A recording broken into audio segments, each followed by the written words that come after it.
حدیث یحییٰ اب بن جو ایوب حدیث پاک آ رہی ہے یہی آخری حدیث ہے، اور اس حدیث میں جو مضمون ہے اسی مضمون پر ترمذی ختم ہوگی۔ یہ گویا یوں سمجھیے کہ یہ آخری حدیث ہے، اگرچہ اس کے بعد 2 حدیثیں اور آئیں گی اور پھر کے 1 حدیث آئے گی، لیکن مضمون نہیں بدلے گا۔ مضمون وہی ہے جو اس حدیث میں جو مضمون ہے اسی مضمون پر جو ہے اگلی حدیث میں بھی وہی مضمون ہے۔ چلیے وبه قال حدثنا محمد بن بشار قال حدثنا ابو عامر العقدي قال حدثنا هشام بن سعد عن سعيد بن ابي سعيد عن ابي هريره رضي الله عنه عن النبي صلى الله عليه وسلم انه قال لا ينتهين اقوام يفتخرون بآبائهم الذين ماتوا انما هم فحم جهنم او لا يكونن اهون على الله من الجعل الذي يدهده القراء بانفه ان الله اذهب عنكم عبيه الجاهليه وفخرها بالآباء انما هو مؤمن تقي وفاجر شقي الناس بنو آدم وآدم خلق من التراب۔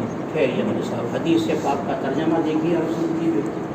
حضرت ابو ہریرہ رضی اللہ تعالی عنہ سے روایت ہے، حضرت ابو ہریرہ نبی اکرم صلی اللہ علیہ وسلم سے روایت کرتے ہیں اور نبی پاک صلی اللہ علیہ وسلم نے ارشاد فرمایا۔ حضرت ابو ہریرہ رضی اللہ تعالی عنہ نبی اکرم صلی اللہ علیہ وسلم سے روایت کرتے ہیں اور نبی پاک صلی اللہ علیہ وسلم نے ارشاد فرمایا لَيَنْتَهِيَنَّ أَقْوَامٌ، لَيَنْتَهِيَنَّ کا ترجمہ ابھی چھوڑ دیتا ہوں، آخر میں ترجمہ اس کا کروں گا۔ اقوام سے ترجمہ کرتا ہوں، وہ لوگ، اقوام کا ترجمہ کیا، وہ لوگ جو اپنے مرے ہوئے آباء و اجداد کے کارناموں پر فخر کرتے ہیں، جو اپنے مرے ہوئے آباء و اجداد کے کارناموں پر فخر کرتے ہیں۔ پیدرم سلطان بود اولئک آبائی فجینی بمثلہم اذا جماعتنا یا جریر المجامع، تو یہ لینتہین اقوام یفتخرون بآبائہم الذین ماتوا، جو لوگ اپنے آباء و اجداد کے کارناموں پر فخر کرتے ہیں جو مر چکے ہیں اور جہنم کے کوئلے کے سوا کچھ نہیں، جن آباء و اجداد پر وہ فخر کر رہے ہیں وہ جہنم کا کوئلہ ہے۔ انما ہم فحم جہنم، فحم کے معنی ہے کوئلہ، ارسم جو جہنم کے کوئلے کی طرح ہیں، ارسم وہ اپنی اس حرکت سے باز آ جائیں۔ اب لینتہین کا ترجمہ کیا کہ جو لوگ اپنے آباء و اجداد کے کارناموں پر فخر کرتے ہیں، وہ آباء و اجداد جو مر چکے ہیں اور جو جہنم میں جا چکے ہیں اور کوئلہ ہو چکے ہیں اور سمجھے جہنم کا، ان پر اور سمجھے فخر کرتے ہیں، لینتہین، وہ اپنی اس حرکت سے باز آ جائیں، اور اگر نہیں باز آئیں گے تو او لیکونن اہون علی اللہ من الجعل، اللہ تبارک و تعالیٰ انہیں گوبر کے کیڑے سے زیادہ ذلیل کر دیں گے۔ اللہ تبارک و تعالیٰ ان کو گوبر کے کیڑے سے زیادہ ذلیل کر دیں گے۔ اہون کے معنی ذلیل کرنا، اور آسم کی جعل کے معنی ہے گوبر کا کیڑا۔ برسات کے موسم میں تم میں جو دیہاتی بچے ہیں وہ سمجھیں گے، شہر کے بچے نہیں سمجھیں گے۔ دیہات میں ارسم جو ہیں جانور رکھتے ہیں، ویسے ارسم گائے، ارسم بیل وغیرہ ارسم جانور رکھتے ہیں، تو بھینس گوبر کرتی ہے، تو ایک کیڑا ہوتا ہے کالے رنگ کا، کبھی کالے رنگ کا بھی ہوتا ہے اور کبھی یہ مٹیالے کلر کا بھی ہوتا ہے، جیسے مٹی کا کلر ہوتا ہے ارسم جو ہے وہ مٹیالے کلر کا بھی ہوتا ہے اور کالے رنگ کا بھی ارسم ہوتا ہے۔ وہ شام کو اگر بھینس نے گوبر کیا ہے اور صبح جا کر کے تم دیکھو گے تو وہاں گوبر نہیں ہو، وہ سارے گوبر کو اور سمجھے زمین کے اندر لے جاتا ہے اور اندر سے مٹی کو باہر نکالتا ہے، اندر سے مٹی کو باہر نکالتا ہے اور گوبر سارا کھینچ کر کے اندر اور سمجھے، یہ ہے گوبر کا کیڑا۔ اردو میں اس گوبر کے کیڑے کو کہتے ہیں گبریلا۔ اس گوبر کے کیڑے کا نام ہے ارسم کیا؟ گبریلا، ارسم، کیونکہ گوبر کا کیڑا ہے اس لیے اس کا نام ہے گوبر کا کیڑا۔ اب ظاہر بات ہے کہ وہ گوبر کا کیڑا ارسم جو ہے ذلیل چیز ہے رسم. اگر لوگ باز نہیں آئیں گے اپنے آباء و اجداد کے کارناموں پر فخر کرنے سے باز نہیں آئیں گے تو اللہ تبارک و تعالیٰ ان کو گوبر کے کیڑے سے زیادہ رسم ذلیل بنا دیں گے. کرو ترجمہ اور سمجھو. لَيَنْتَهِيَنَّ أَقْوَامٌ يَفْتَخِرُونَ بِآبَائِهِمْ الَّذِينَ مَاتُوا إِنَّمَا هُمْ فَهْمُ جَهَنَّمَ.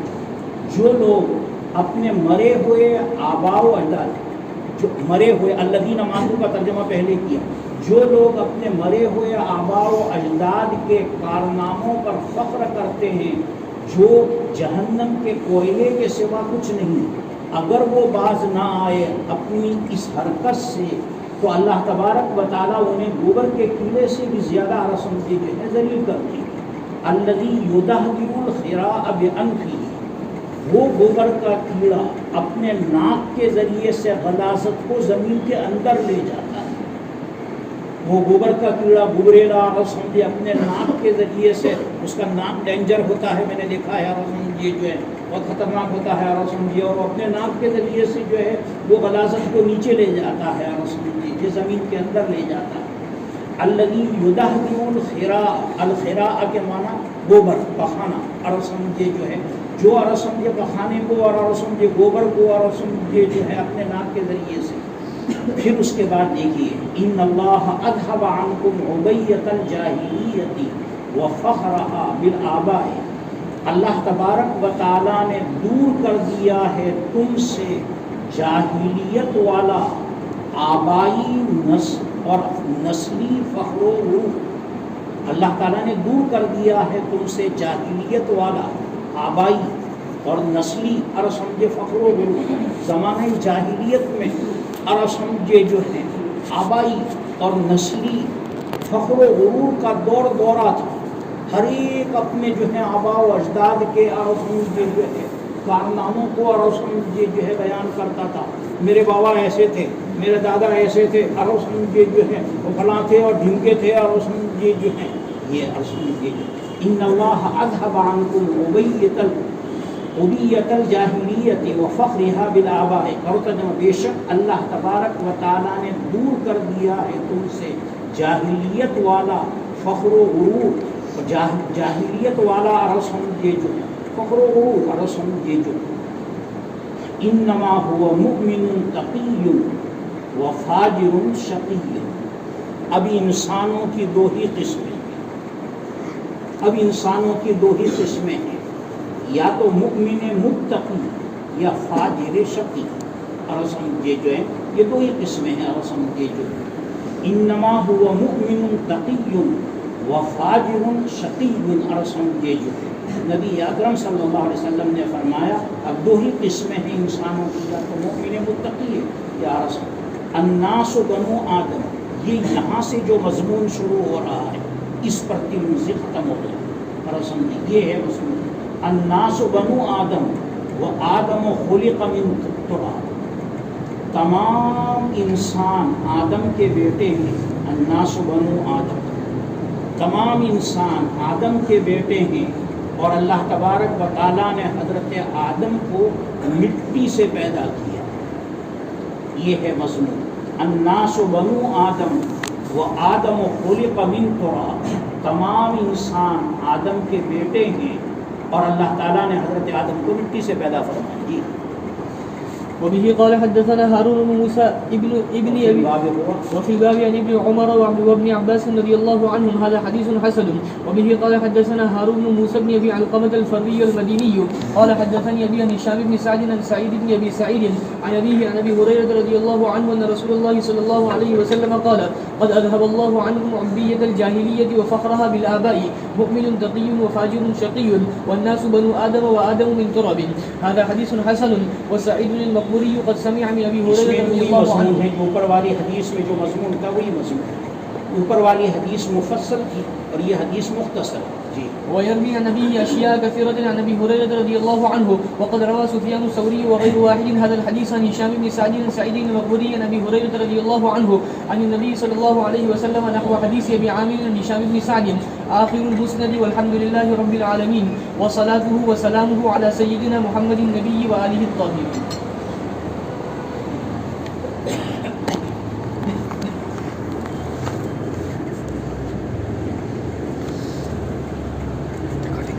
کتاب کے ختم پر چند باتیں بطور نصیحت کے کہی جاتی ہیں.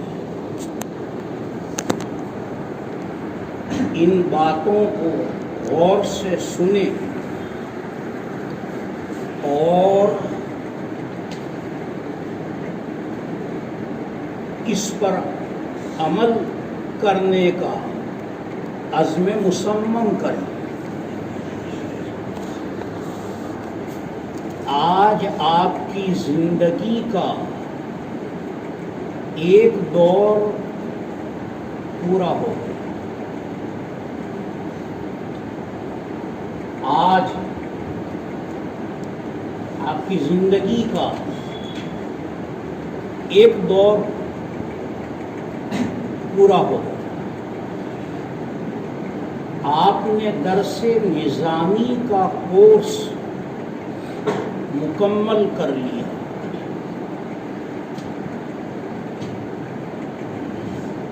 یہ دور جو آپ نے مکمل کیا، آج کے سبق کے مکمل ہونے پر آپ کی زندگی کا ایک دور بھی مکمل ہوا. یہ دور تھا پڑھنے کا دور. یہ دور تھا سیکھنے کا دور. یہ دور تھا فائدہ حاصل کرنے کا دور. آج کے سبق کے ختم ہونے پر کتابیں ختم ہو گئی اور آپ کی تعلیم کا دور مکمل ہوا. آج کی مجلس کے ختم ہونے پر، آج کے درس کے ختم ہونے پر، ابھی چل رہا ہے درس الحمدللہ، آج کے درس کے ختم ہونے پر آپ کی زندگی کا دوسرا دور شروع ہو. آج کے سبق کے ختم ہونے پر آپ کی زندگی کا دوسرا دور شروع ہوگا، بشرطے کہ آپ شروع کریں. بشرطے کہ بولو، بشرطے کہ آپ دوسرا دور شروع کریں تو اور سمجھے جو ہے شروع ہوگا. آٹومیٹک نہیں ہوگا. ارے آٹومیٹک نہیں ہوگا. دوسرا دور شروع ہوگا بشرطے کہ آپ دوسرا دور شروع کریں. اور سمجھے جو ہے کریں گے تو شروع ہوگا. آٹومیٹک شروع نہیں ہوگا. کوئی زبردستی آپ سے شروع کروائے گا نہیں. اب یہ دوسرا دور جو شروع ہوگا، یہ کون سا دور ہے؟ یہ دوسرا دور ہے پڑھانے کا. پہلا دور تھا پڑھنے کا، اب یہ دوسرا دور شروع ہوگا. کیا؟ پڑھانے کا، سکھانے کا اور فائدہ پہنچانے کا. 7 سال تک آپ نے سیکھا. اب جو سیکھا ہے وہ دوسروں کو سکھانا ہے. 7 سال تک آپ نے پڑھا اور جو پڑھا ہے اب دوسروں کو پڑھانا ہے. آپ نے دین سیکھا ہے 7 سال تک. اب یہ دین دوسروں تک پہنچانا اور دوسروں کو سکھانا ہے اور دوسروں کو پڑھانا ہے اور دوسروں کو فائدہ پہنچانا ہے.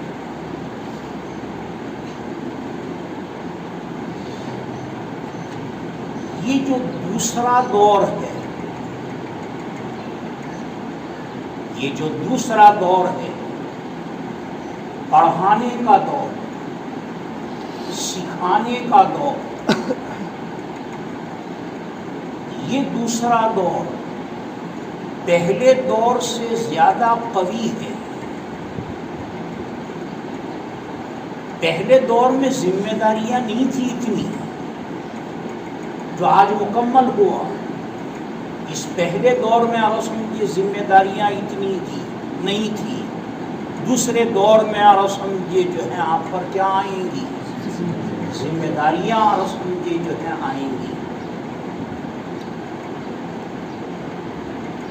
جیسے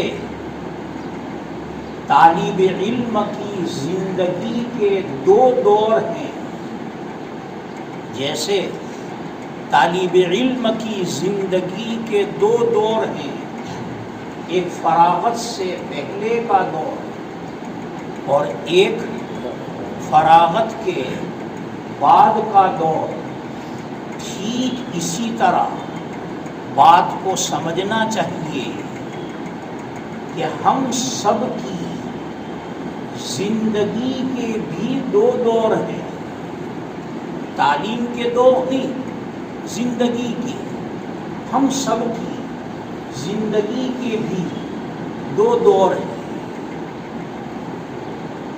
جب ہماری موت آئے گی تو موت پر زندگی کا ایک دور پورا ہو جائے. موت پر زندگی کا رسم یہ جو ہے ایک دور پورا ہو جائے. مرنے کے بعد کچھ وقفے کے بعد پھر زندگی کا دوسرا دور شروع ہوگا. یہ کچھ وقفہ کون سا ہے؟ عالم برزخ کا وقفہ. تو کچھ وقفے کے بعد، مرنے کے کچھ وقفے کے بعد پھر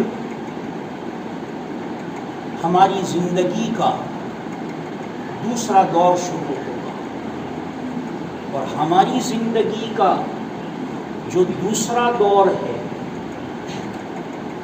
یہ پہلے دور سے قوی ہوگا. ہماری زندگی کا جو دوسرا دور ہے یہ پہلی زندگی سے زیادہ قوی ہوگا. آپ نے یقیناً سنا ہوگا کہ جنتیوں کا قد حضرت آدم کے قد کے برابر ہوگا.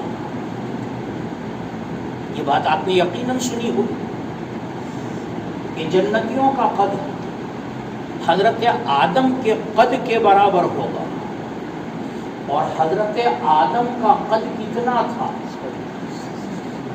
حضرت آدم کا قد 60 ہاتھ کا تھا. میں یہاں آپ سے ایک سوال کرتا ہوں، حضرت آدم کا جو قد 60 ہاتھ کا تھا تو ہمارے ہاتھ سے 60 ہاتھ یا حضرت آدم کے ہاتھ سے 60 ہاتھ؟ ہمارے ہاتھ سے یہ 60 ہاتھ. یوں مت کہتے نا یہ جو ہے کہ حضرت آدم کے ہاتھ سے 60 ہاتھ. یہ جو ہے ہر آدمی کا قد اس کے ہاتھ سے 5 ہاتھ کا ہوتا ہے. ہر آدمی کا، حضرت آدم کا قد 5 ہاتھ کا تھا ان کے ہاتھ سے. ارے ان کے ہاتھ سے 5 ہاتھ کا تھا اور ہمارے ہاتھ سے 60 ہاتھ کا. نبی اکرم صلی اللہ علیہ وسلم کا قد اور صحابہ کا قد اور اس دور کے لوگوں کا قد اور ہمارا قد ایک ہے، الگ ہے؟ ایک ہے. نبی پاک صلی اللہ علیہ وسلم کا قد بھی ہمارے قد کی طرح تھا. آج جو لوگوں کا قد ہے نبی پاک صلی اللہ علیہ وسلم کا اور حضرات صحابہ کرام رضوان اللہ تعالی علیہم اجمعین کا قد بھی ہمارے قد کی طرح. نبی پاک صلی اللہ علیہ وسلم نے اپنے زمانے کے لوگوں کو اپنے ہاتھ سے سمجھایا کہ ہمارے ہاتھ سے حضرت آدم کا قد سمجھے جو ہے کتنا تھا؟ 60 ہاتھ. ہو کتنا اونچا مول صاحب 60 ہاتھ ارو سمجھیے جب ارو سمجھے قد اتنا ہوگا تو بدن بھی موٹا ارو سمجھے تازہ ہوگا یا تاگی کی طرح پتلا سا ہوگا؟ بولو مولوی، جب قد اتنا لمبا ہوگا تو بولو سب بدن بھی موٹا تازہ ہوگا اور سمجھیے جو ہے کوئی تاگے کی طرح اور سمجھے پتنگ کا تاگا ہو اور سمجھیے جو ہے پتنگ کے تاگے کی طرح پتلا دھندلا تو اور سمجھی نہیں ہوگا. اب کتنا وزن ہو جائے گا میرے ساتھ اور سمجھیے 60 ہاتھ لمبا قد ہے اور سمجھے اور جسم ہے تو میرے صاحب اور سمجھے وزن کتنا ہوگا؟ تو قد جو ہے ہیوی ہے. قد کیسا ہے مولوی صاحب؟ اس قد کو اور اتنے بڑے جسم کو سنبھالنے کے لیے جو روح ڈالی جائے گی وہ روح بھی ہیوی ہوگی اور وہ روح بھی قوی ہوگی. ہمارے جسم میں جو روح ہے یہ روح کمزور ہے. ہمارے جسم میں اس وقت ہمارے جسموں میں جو روح ہے یہ روح اور سمجھے جو ہے کمزور ہے، ناتواں ہے. اور یہ اور سمجھے جو ہے ہمارے جسم میں جو روح ہے وہ زیادہ سے زیادہ کتنے وزن کو اٹھا سکتی ہے؟ 90 سے 100 کلو. ہماری روح ہمارے جسم کا بوجھ کتنا اٹھا سکتی ہے اور سمجھے جو 100 کلو اور سمجھے زیادہ سے زیادہ 90-100 کلو اور سمجھے جو ہے. اور اگر کوئی آدمی اور سمجھے جو ہے اس کا وزن 150 کلو ہو جائے تو جسم اور سمجھے جو ہے بھاری ہو جائے گا، چلنا پھرنا مشکل ہوگا اور سمجھے جو ہے اوجھل ہو جائے گا اور سمجھے جو ہے اگر 150 کلو اور سمجھے جو ہے ہو جائے اٹھنا بیٹھنا مشکل ہو جائے گا. ارے اٹھنا بیٹھنا اور سمجھے جو ہے مشکل ہو جائے گا. اور فرض کرو کہ 200 کلو وزن ہو جائے تو پھر تو چارپائی پر پڑا رہے گا، ہلنا بھی اس کے بس کی بات نہیں. اور سمجھے جو وہ چارپائی پر پڑا رہے گا. کیوں پڑا رہے گا؟ ہماری روح کے اندر کتنا بوجھ سنبھالنے کی طاقت ہے؟ زیادہ سے زیادہ 80-90 یا 100 اور سمجھے جو ہے 100 سے اوپر اور سمجھے جو ہے جب چلے گا تو بدن اور سمجھے جو ہے اوجھل ہو جائے گا.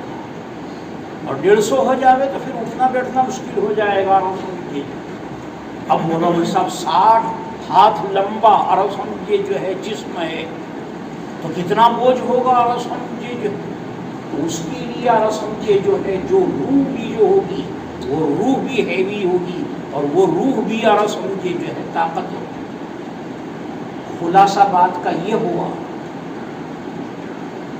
کہ اگلی زندگی میں ہمیں جو جسم ملے گا، اگلی زندگی اگلا دور جو آنے والا ہے، اگلی زندگی میں ہمیں جو جسم ملے گا اور ہمیں جو ہمارے جسم میں جو روح ڈالی جائے گی وہ دونوں اور سمجھے طاقتور ہوں گی اور مضبوط ہوں گی. یہ جسم ہمارا کمزور ہے، روح بھی کمزور، جسم بھی کمزور. لیکن اگلے عالم میں جانے کے بعد اگلی زندگی میں جو جسم ملے گا وہ جسم بھی کیا ہوگا؟ بولو، طاقتور ہوگا، مضبوط ہوگا اور سمجھے جو ہے اور جو روح اس میں ڈالی جائے گی وہ روح بھی کیا ہوگی؟ وہ روح بھی اور سمجھے طاقتور ہوگی اور وہ روح بھی اور سمجھے جو ہے مضبوط اور سمجھے جو ہے. اتنی بات سمجھ میں آئی اور سمجھے. اب سنیے، آپ کی بھی 2 زندگیاں ہیں. یہ دنیاوی زندگی جو ہے اس میں پھر 2 زندگیاں ہیں. آج ایک زندگی اور ایک دور پورا ہوا. آپ کی زندگی کا سمجھے ایک دور پورا ہوا. اب جو دوسرا دور سمجھے شروع ہونے والا ہے وہ ہیوی ہے. ارے وہ ہیوی ہے اور وہ طاقتور ہے اور وہ رسم یہ جو ہے مضبوط ہے، یہ پہلے دور کے مقابلے میں دوسرا دور رسم یہ کیوں؟ اب آپ کو پڑھانا ہے، اب آپ کو سکھانا ہے۔ اب تک تو آپ اور سمجھے جو ہے درسگاہ میں آ کے سو بھی جاتے تھے، اور سمجھے جو ہے کون پوچھنے والا تھا، اور سمجھے جو ہے اگر کون پوچھنے والا تھا، اور سمجھے جو ہے اب اور سمجھے اگلی زندگی جو آپ کی آ رہی ہے، اور سمجھے جو ہے درسگاہ میں جا کر کے آپ سو جائیں گے تو اور سمجھے جو ہے کام چلے گا نہیں، اور سمجھے اب پاپڑ بیلنے پڑیں گے، اب پاپڑ بیلنے کا وقت اور سمجھے آ رہا ہے۔ اب تک تو محنت نہیں کی، اور سمجھے جو ہے محنت کا زمانہ اب شروع ہو رہا ہے، ارے محنت کا زمانہ اب شروع ہو رہا ہے۔ آپ نے ایک اقرا مکمل کیا ہے، ابھی دوسرا اقرا باقی ہے۔ قرآن میں 2 اقرا ہیں، اور سمجھے آپ جانتے ہیں، اور سمجھے ایک اقرا مکمل کیا ہے، ابھی دوسرا اقرا اور سمجھے جو ہے باقی ہے، اور سمجھے اب پڑھانا ہے، اور سمجھے اب سکھانا ہے۔ دیکھو پڑھنا لازم ہے اور پڑھانا متعدی ہے۔ پڑھنا لازم ہے اور پڑھانا سیکھنا لازم ہے اور سکھانا متعدی ہے۔ فائدہ حاصل کرنا لازم ہے اور فائدہ پہنچانا متعدی ہے۔ سمجھ رہے ہیں؟ تو پڑھنا لازم ہے، پڑھانا متعدی ہے۔ لازم کا اثر اپنی ذات تک رہتا ہے، لازم کا اثر اپنی ذات تک رہتا ہے، اور متعدی کا اثر دوسروں تک جاتا ہے۔ لازم کا اثر اپنی ذات تک رہتا ہے اور متعدی کا اثر دوسروں تک سمجھے جو ہے جاتا ہے۔ آپ کی ذاتیں کتنی ہیں؟ آپ کی ذات ایک ہے، تو آپ نے پڑھا، کس کو فائدہ ہوا؟ آپ کی ذات کو تنہا، اور سمجھے جو ہے آدمی کی ذات ایک ہے، تو آدمی نے پڑھا تو پڑھنے کا فائدہ کس کو ہوا؟ اس کو، اس کی ذات کو، اور سمجھے جو ہے فائدہ ہوا۔ اب آپ پڑھائیں گے، کس کو پڑھائیں گے؟ دوسروں کو فائدہ پہنچائیں گے، دوسروں کو پڑھائیں گے، دوسروں کو سکھائیں گے، اور دوسرے کتنے ہیں؟ بے شمار ہیں۔ اب بے شمار لوگوں تک آپ کو اور سمجھے جو ہے فائدہ پہنچانا ہے، اور سمجھے جو تو خلاصہ بات کا یہ ہوا کہ اب تک آپ پڑھ رہے تھے، اب اور سمجھے جو ہے آپ کو پڑھانا ہے۔ تو پڑھنا اور سمجھے جو ہے لازم ہے، پڑھانا متعدی ہے۔ لازم کا اثر اپنے ذات تک رہتا ہے اور متعدی کا اثر اور سمجھے جو ہے دوسروں تک اور سمجھے جو ہے۔ اب جو کچھ حاصل کیا ہے اس کو لے کر کے گھر بیٹھ نہیں جانا ہے۔ جو کچھ پڑھا ہے، جو کچھ سیکھا ہے، اور جو کچھ اور سمجھے جو ہے 2-4 حرف آئے ہیں، اب یہ 2-4 حرف اور سمجھے جو ہے آپ جتنا بھی اور سمجھے جو ہے آپ نے سیکھا، اب اس کو اور سمجھے جو ہے سکھانا ہے۔ اور اگر جو ہے آپ آج کے بعد اور سمجھے جو ہے کسی دوسری لائن میں اور سمجھے لگ گئے، کاروبار کی لائن اختیار کر لی اور سمجھے جو ہے اور دینی راہ کو آپ نے چھوڑ دیا، تو آپ کی کہاوت ایسی ہو جائے گی کہ کہاں گئے تھے؟ کہیں بھی نہیں۔ کیا دے کر کے آئے؟ کچھ بھی نہیں۔ ایسا نہ ہو اور سمجھے جو ہے اس لیے آرہ سمجھے جو ہے ایک حدیث پاک ہے، اس حدیث پاک کو آپ کو پیش نظر رکھنا ہے، اور یہی حدیث پاک نصیحت ہے میری طرف سے. میں اپنی طرف سے نصیحت نہیں کر رہا ہوں، نبی پاک صلی اللہ علیہ وسلم نے اتنی نصیحتیں فرمائی ہیں کہ اب ہمیں کسی نصیحت کی حاجت اور ضرورت نہیں ہے آرہ سمجھے جو ہے. اس لیے ایک حدیث پاک ہے، اس حدیث پاک کو ہر وقت آرہ سمجھے جو ہے پیش نظر رکھو، تاکہ تمہاری اگلی زندگی کی راہ اور منزل آرہ سمجھے جو ہے متعین. وہ حدیث پاک ہے خیرکم من تعلم القرآن وعلمہ. ہر کوئی جانتا ہے، ہر کوئی حافظ ہے اس حدیث پاک. خیرکم من تعلم القرآن وعلمہ.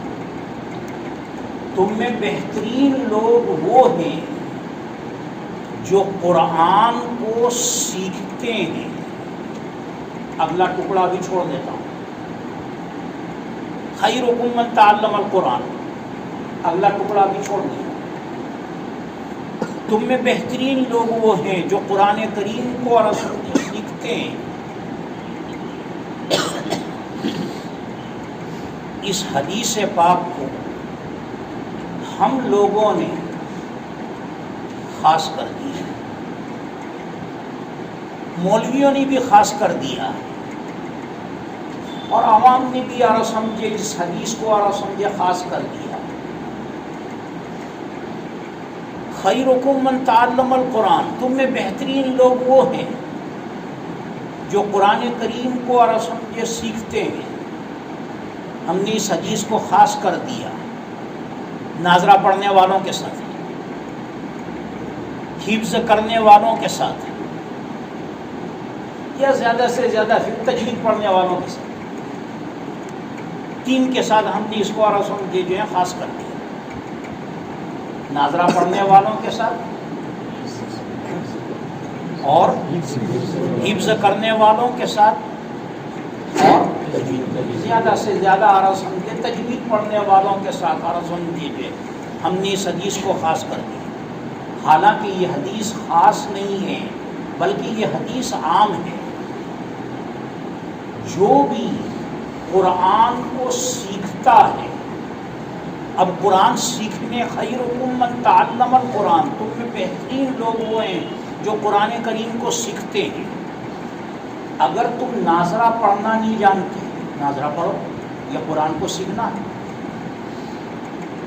اگر تم ناظرہ پڑھنا نہیں جانتے، ناظرہ پڑھو، یہ قرآن کو سیکھنا ہے. اگر تم ناظرہ پڑھنا تو آرہ سمجھے جو ہے جانتے ہو، لیکن روانی کے ساتھ ناظرہ نہیں پڑھ سکتے، تو روانی کے ساتھ ناظرہ پڑھنے کی آرہ سمجھے جو ہے کوشش کرو، سیکھو. ایک آدمی ناظرہ پڑھتا ہے لیکن اٹک اٹک کر کے آرہ سمجھے جو ہے پڑھتا ہے، لہذا بھی کمی ہے، آرہ سمجھے اٹک اٹک کر کے پڑھتا ہے، روانی کے ساتھ نہیں پڑھ سکتا ہے. تو جو ناظرہ پڑھنا نہیں جانتا وہ ناظرہ پڑھنا سیکھے، اور جو روانی کے ساتھ ناظرہ نہیں پڑھ سکتا ہے وہ روانی کے ساتھ آرہ سمجھے ناظرہ پڑھنا آرہ سمجھے جو ہے سیکھے. اور جس میں حفظ کی صلاحیت ہے، اور تم میں کس کس میں حفظ کی صلاحیت ہے، میں نے ایک پارہ حفظ کروا کر کے دیکھا ہے، 30واں پارہ آرہ سمجھے آپ نے سنایا، اور حفظ آرہ سمجھے کیا نہیں کیا آرہ سمجھے، اور حفظ ہوا نہیں ہوا آرہ سمجھے. جو حافظ ہیں تو ماشاءاللہ حافظ ہیں آرہ سمجھے جو ہے، جو غیر حافظ ہیں ان کو چاہیے کہ آرہ سمجھے جو ہے حفظ کریں، لیکن شرط یہ ہے کہ ان میں حفظ کی صلاحیت ہونی چاہیے آرہ سمجھے. اور جس میں حفظ کی صلاحیت نہیں، 2-3 طالب علموں نے اب تک نہیں سنایا ہے پارہ، 2-3 طالب علموں نے آرہ سمجھے جو ہے، ان سے نہیں کہوں گا کہ جنہوں نے 2-3 نے آرہ سمجھے جو ہے ان کو حفظ کرنے کا مشورہ نہیں دوں گا. ان میں حفظ کی صلاحیت نہیں ہے آرہ سمجھے جو ہے. اگر ان میں حفظ کی صلاحیت ہوتی تو عرب یہ پورا سال گزر گیا آرہ سمجھے جو ہے ایک پارہ حفظ کر کے سنانا کیا مشکل تھا آرہ سمجھے، لیکن نہیں سنایا ہے. بعض میں آرہ سمجھے 2-3 ہیں ایسے آرہ سمجھے، باقی سب نے سنا دیا ہے آرہ سمجھے جو ہے. لہذا جس میں حفظ کی صلاحیت نہ ہو وہ خواہ عرب سمجھے جو ہے حفظ کرنے کی کوشش میں نہ لگے، لیکن جو عرب سمجھے حفظ کی صلاحیت رکھتا ہو اس کو حفظ کرنا چاہیے۔ ٹھیک ہے، حفظ کر لیا، حفظ کرنے کے بعد عرب سمجھے جو ہے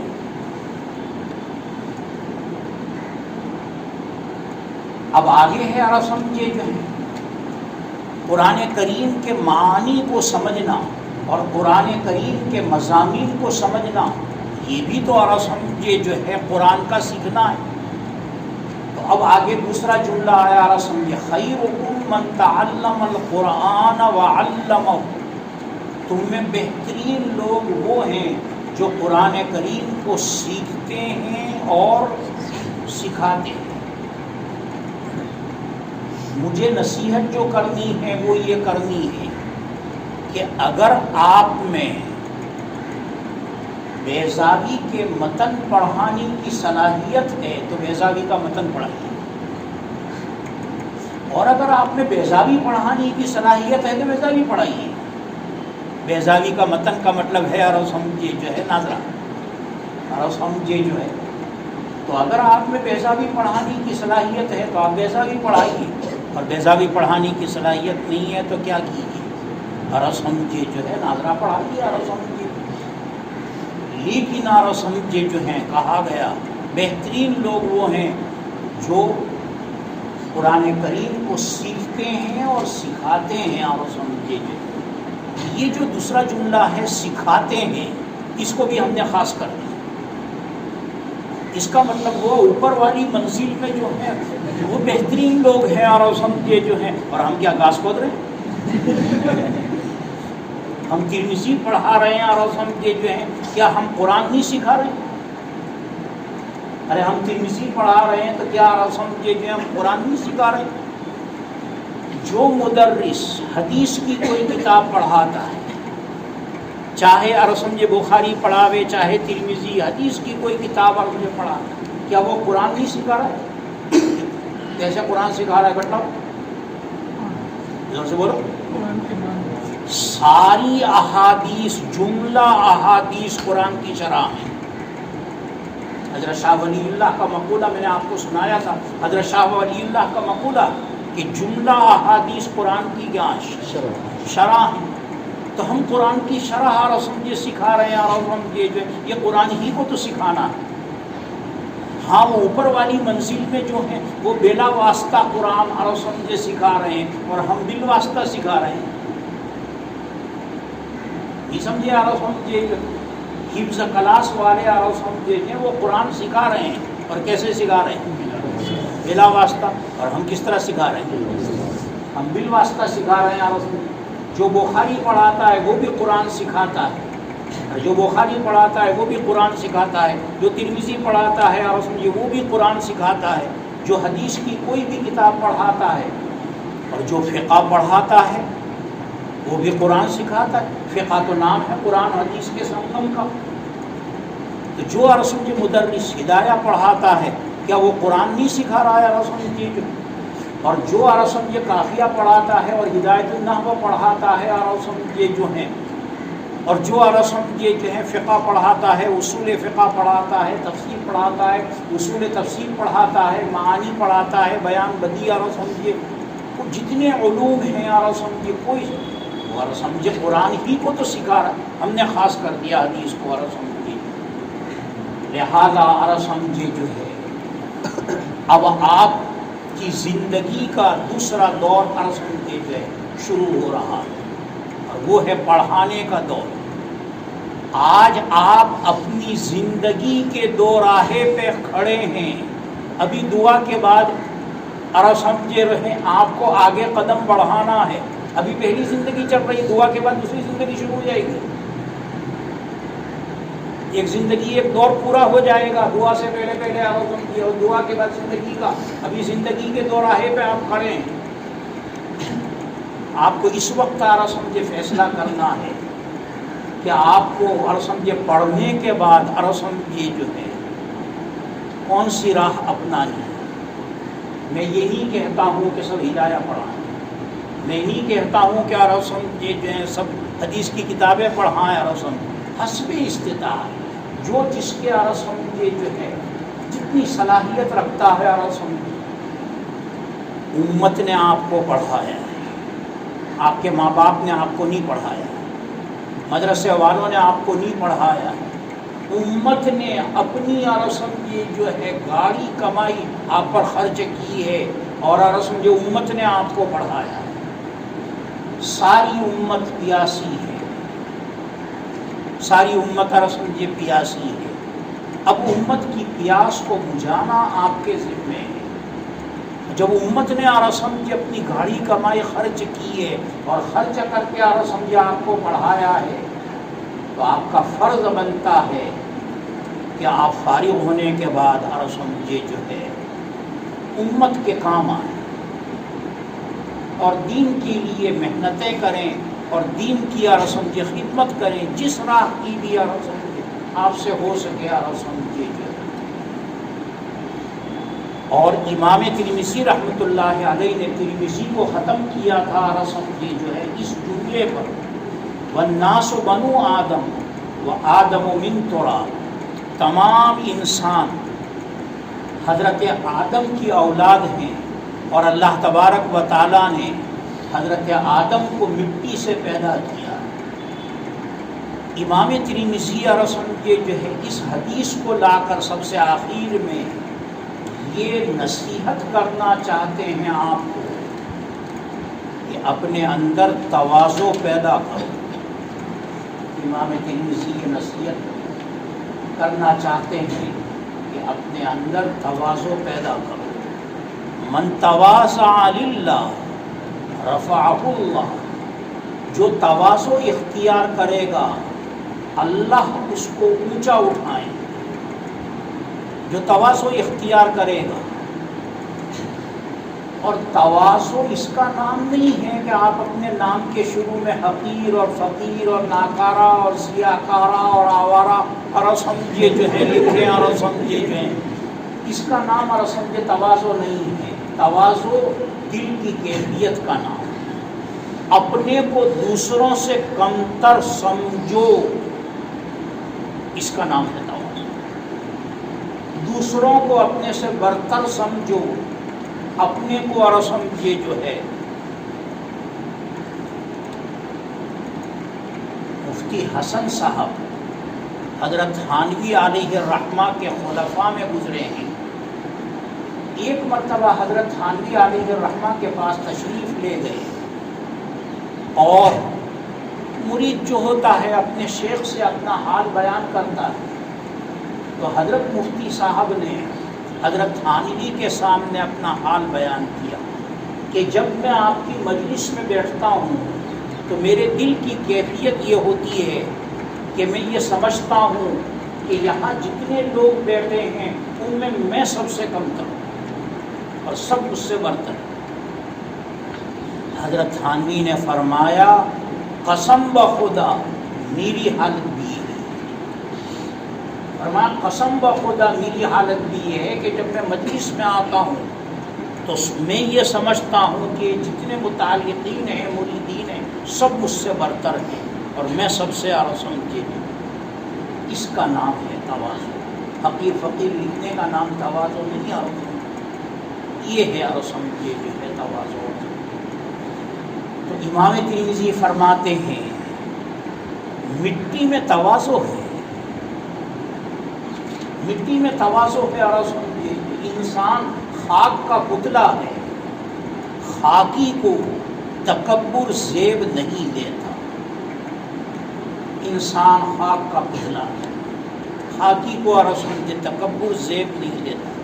حضرت امام ترمذی آپ کو نصیحت کر رہے ہیں کہ اگر آپ نے 7 سال میں 2-4 7 حروف سیکھ لیے تو کہیں آپ سمجھے اپنے آپ کو آپ علامہ سمجھ نہ بیٹھیں. اگر آپ نے اپنے آپ کو علامہ سمجھ لیا اور ہم چومن اور سمجھے دیگر نیس اور سمجھے جو ہے تو تمہاری ترقی ہو جائے گی. اگر تم ترقی چاہتے ہو تو اپنے اندر انکساری اور سمجھے پیدا کرو، تواضع پیدا کرو، خاکساری پیدا کرو. اللہ تعالیٰ تمہیں دونوں جہاں میں اور سمجھے گے چمکائیں گے.